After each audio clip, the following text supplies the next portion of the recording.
بنگلہ دیش کی مفرور وزیر اعظم شیخ حسینہ واجد کی جانب سے حکومت مخالف مظاہرین پر گولی چلانے کی آڈیو سامنے آئی ہے۔ آڈیو گزشتہ سال کی ہے جب حسینہ حکومت کے خلاف مظاہروں میں 1400 افراد جم حق ہوئے تھے۔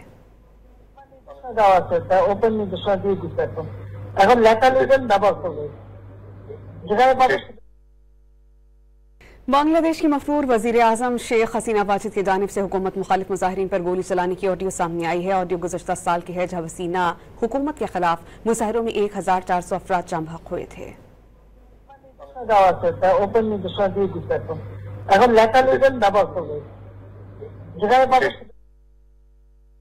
بنگلہ دیش کی مفرور وزیر اعظم شیخ حسینہ واجد کی جانب سے حکومت مخالف مظاہرین پر گولی چلانے کی آڈیو سامنے آئی ہے۔ آڈیو گزشتہ سال کی ہے جب حسینہ حکومت کے خلاف مظاہروں میں 1400 افراد جم حق ہوئے تھے۔